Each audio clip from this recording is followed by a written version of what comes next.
What's up, guys? Welcome back to another video. Today, we're going to be talking about people that cry out for Christ, helpless people when all else has failed, crying out for Christ.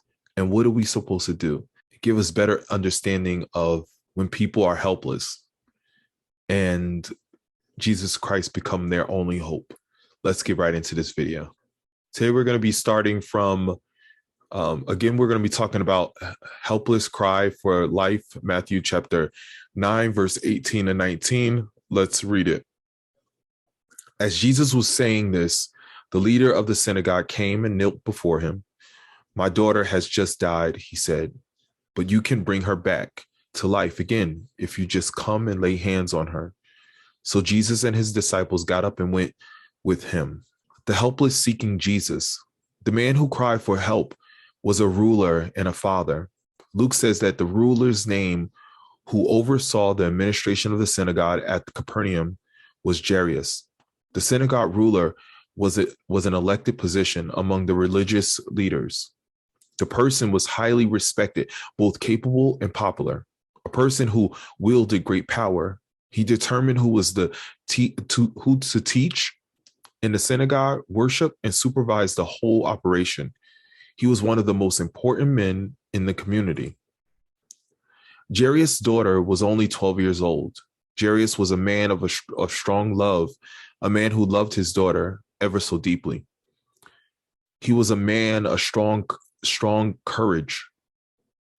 He showed remarkable courage in approaching Jesus, for he went against the tide of the other religionists who were violent in their thoughts against Jesus.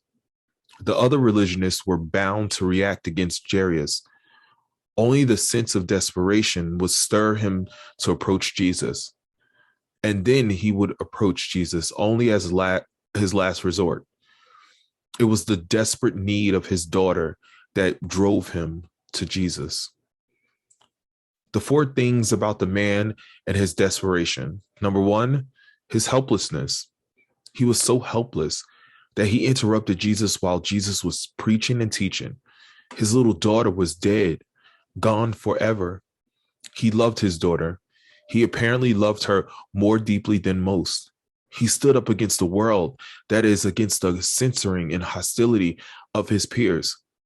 He was elected official by religious elders. Therefore, he was probably risking his position by coming to Christ. Only an unusual love and belief would have driven him to approach Jesus in the face of so much opposition. One should always receive priority over all else, the cry of hopeless and helpless person. When the hopeless and helpless approach us, we should immediately stop, go to them, and do what we can. Prayer, study, preaching, all are to take back seat to helping those who have need. Notice, the need Jesus met was immediate and urgent. There was not even time to say a word. Jesus was silent. He simply responded by rising and going as requested. His attitude, what was his attitude? He worshiped Jesus. He fell down at the Lord's feet. Remember, this was the distinguished man, an elected official who oversaw the administration, the responsibilities of most important institutions in the Jewish city, which was the synagogue. He was a dynamic example of how leaders should approach Christ with humility, worship, and faith. We will never know the mercy of Christ until we humble ourselves and become like little children.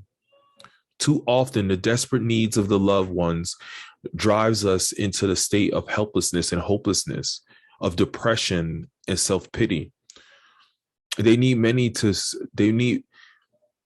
need may be severe illness, terrible troubles, or death. However, despair is not the answer to desperate needs.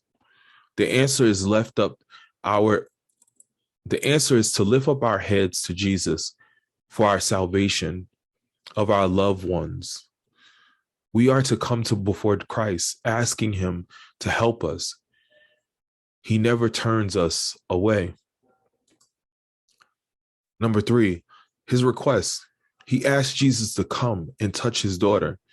We must ask Jesus for his touch to us, to touch our needs, and he will. Number 4, his faith. She shall live. This man was a man of great faith. He believed that if Jesus would just come, his daughter would live. He believed Jesus could raise her from the dead. The lessons learned here is this is the very same faith, a great faith that we must have. We must believe that Jesus can meet our desperate needs. We must believe that Jesus can raise us from the dead. This man was driven to Jesus by a tragic event. God uses tragedy to drive us to Jesus. Every man should approach Jesus in tragedy, but he should approach in the spirit of worship and belief, truly believing and trusting that Jesus will help. Jesus responded to the Father's desperation. Jesus arose and acted by following the man, by going to his house where the need was. There was no hesitation whatsoever. The ruler was desperate that he interrupted Jesus while Jesus was preaching and teaching. Jesus did not stop him nor rebuke him. He said nothing. He simply responded to the man's desperate and hopeless cry. Jesus always receives and responds to man who is desperate, who confesses his hopelessness and helplessness, who acknowledges his need and believes that Jesus can help. Jesus never turned from a desperate man who comes to him. In fact, he does not even hesitate to help the man. He will not even take the time to speak. He will arise and follow the desperate man to meet his need. Jesus ever ready to help. He longs to help. Jesus will visit us wherever we are. In this event, Jesus left his meeting an opportunity to preach and teach in order to meet the desperate need. What a lesson for us. How much we need to learn what the priorities really are. I want to thank you for watching. I appreciate you. I hope you got some information on this. Like, comment, and subscribe. Let me know what you think about it. Let me know what you will add to it. Let me know what you think about it, what that scripture means to you. I'll see you later. God bless you and God bless your family.